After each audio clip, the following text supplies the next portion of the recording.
At the time of my recording this, it would be about 2 days after I posted my top 10 favorite novels of all time video.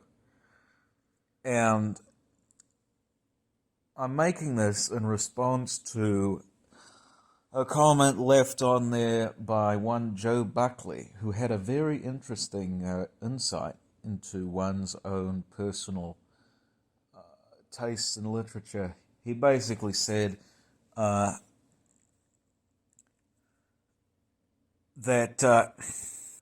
that he very much enjoyed the variety of tastes that I had in literature, and also, I suppose, he said something to the effect of that it doesn't matter what your personal canon is as long as you keep reading, which is a sentiment I agree with quite a bit. And this was a video I wanted to make for a while because I had, over the years of being immersed in all sorts of literature and literary theory and all of that,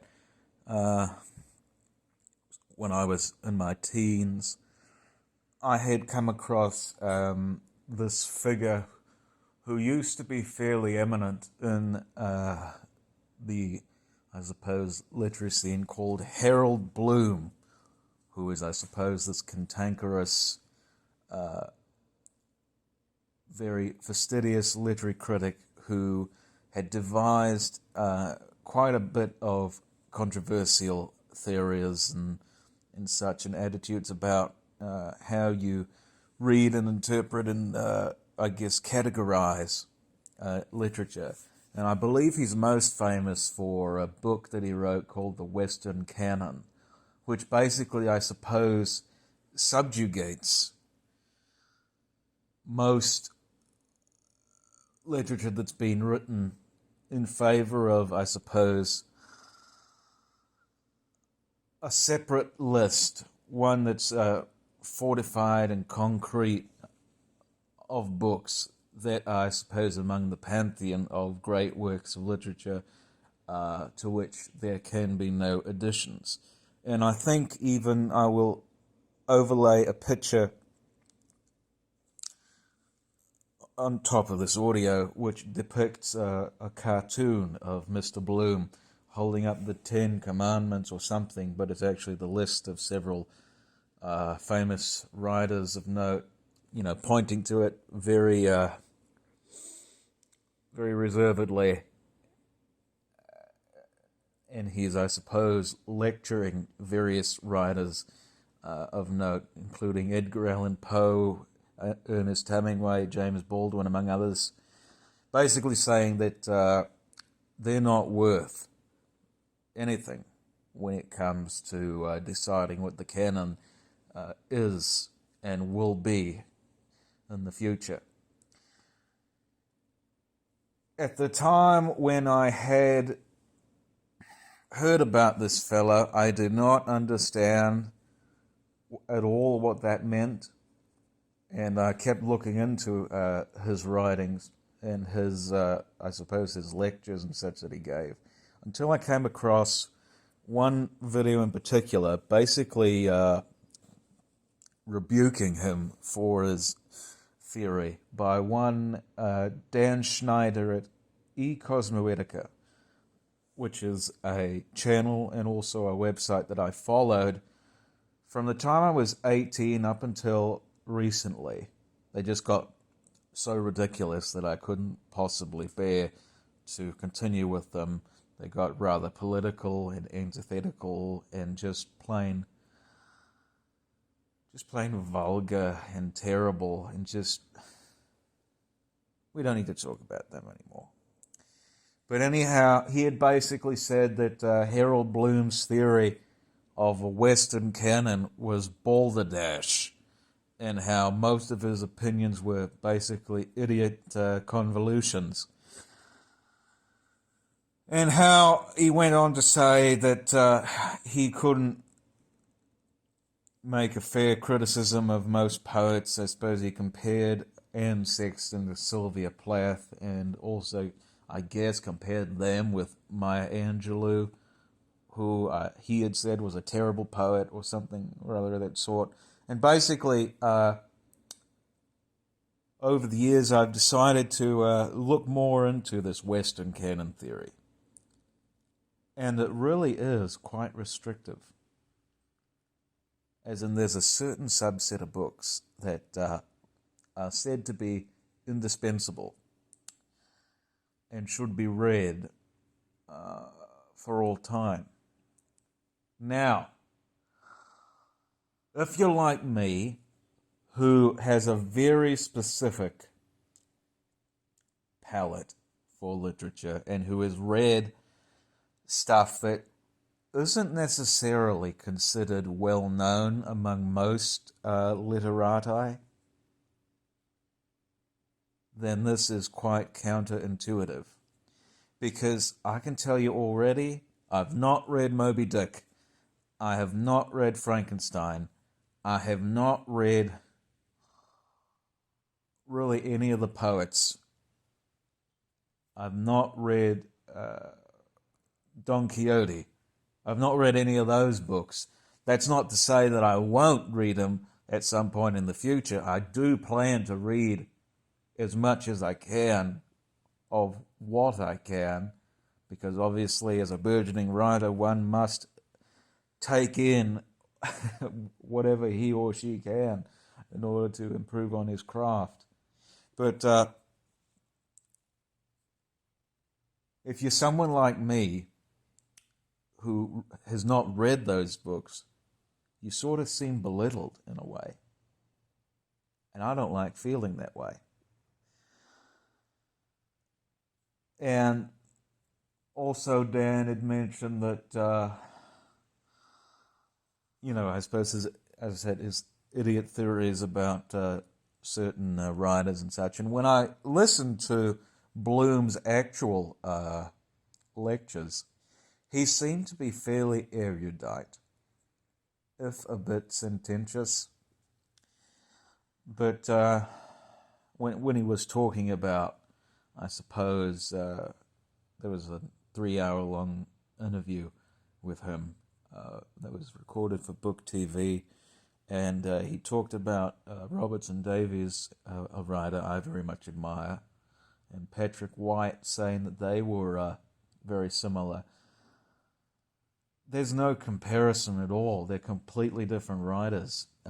Robertson Davies is one of those people. He is very academic, very intelligent, and most of his novels, at least the ones I've read, are very psychological in theme, and also are of a certain mentality that basically separates them from anything else. And Patrick White, the Australian novelist, is very different in a way, even though both writers were indeed compared to Thomas Mann at one point or another, whom I've not read. Patrick White is more or less, I suppose, more like a Gothic sort of a figure, in a way, whose, I suppose, forte is for the epic of Australian ugliness and destitute, and basically, I suppose, an accusatory analysis of the country and its faults. Very different from Davies, the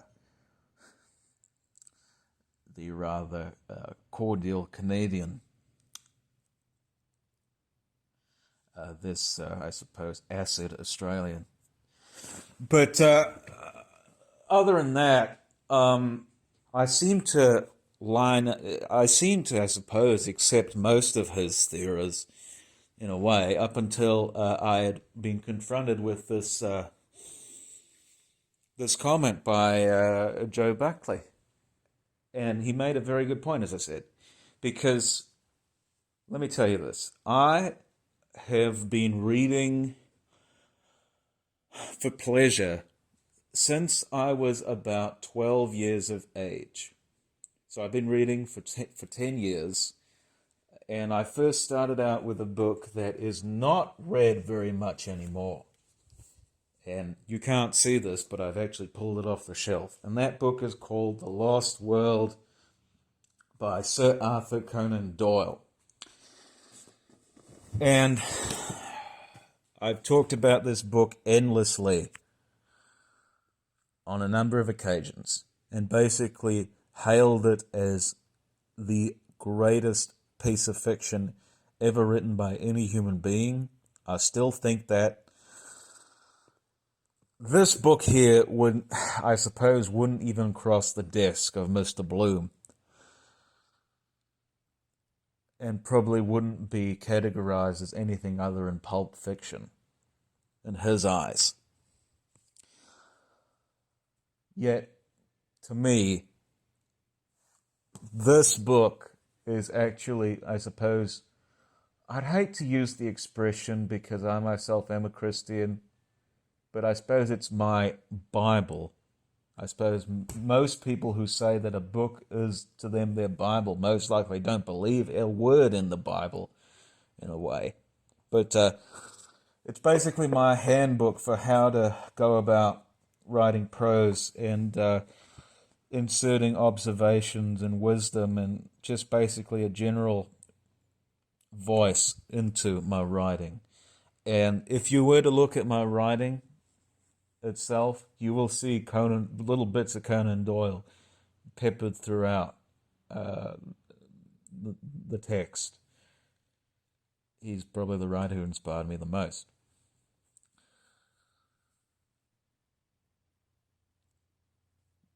He would be basically considered, I suppose, like I said, just a pulp writer to Bloom.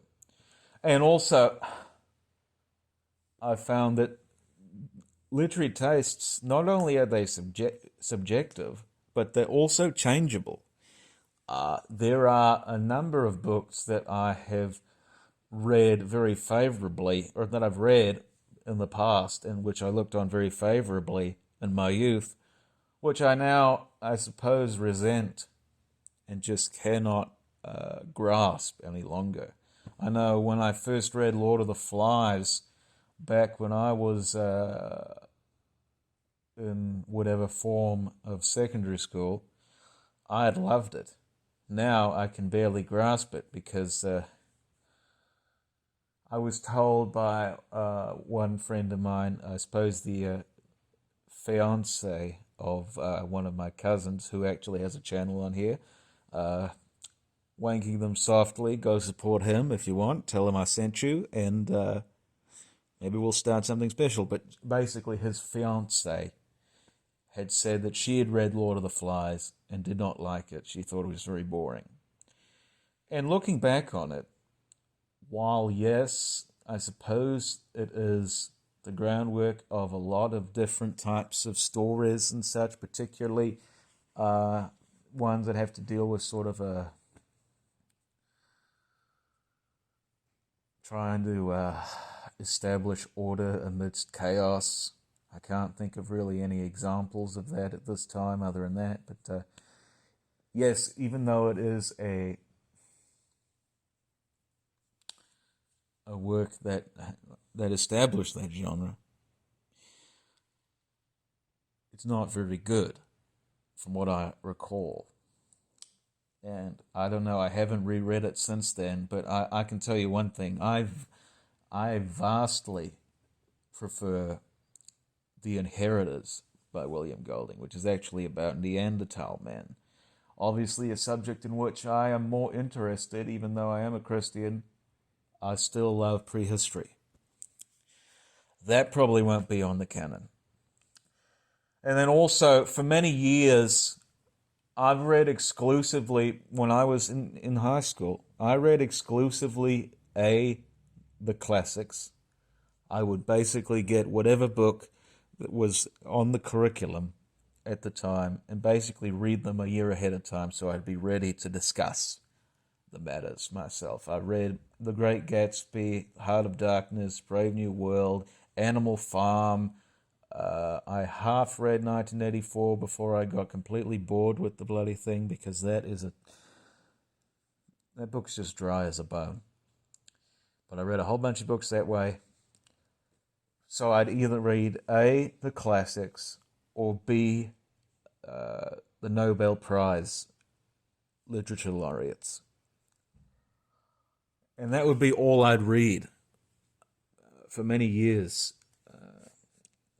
And I was fairly stringent as to my tastes and such, and really was unmoving and unwilling to expand at all. And then when I got out of school and had started this YouTube channel, I had obviously developed a friendship with this fella Ahab from $10 Slimer, whom I had discovered to be quite a very well-read fellow, and who was very much into literature. And he got me, I suppose, into quite a bit of different types of books. He exposed me to Chuck Palahniuk with his book Survivor. He made me love Stephen King with his book Revival, which is one of the great books of the 21st century. He also has me interested in looking at Arturo Pérez Reverte and possibly Umberto Eco. So you can see that a lot of these folks will most likely not make the canon. And basically this goes back to my theory, or not my theory, but the comment of Mr. Buckley, how he said, we have our own personal canons as long as we keep reading. That's very true, and I believe I said something to the effect that our canons, that Harold Bloom can have his Western canon, whereas our own infinite vacuums or something of that accord. And that's true. If one never stops reading, one could basically have an endlessly expanding canon of what they consider high literature and what they think ought to be read for all time. We can't segregate potentially great works from the, I suppose, from the rarefied position of something like a canon that is already pre-established. It is up to us to make our own. And I suppose in a grander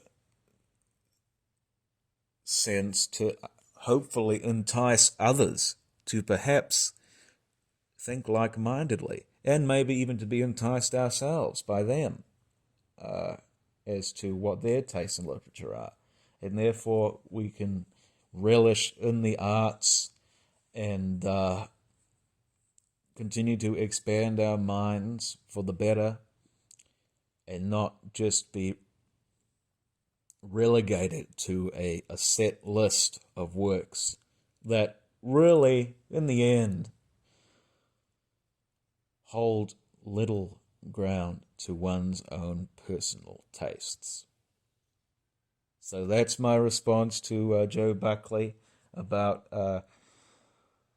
our own personal canons. I thank you very much for watching. I thank Mr. Buckley for making that comment on that video. I very much appreciate his watching of it, and I hope you've enjoyed this and have considered this video for your own, I suppose, formulation of lists of your own private canons. And I hope you have a good morning, midday, evening, midnight, afternoon, whenever you plan on seeing this.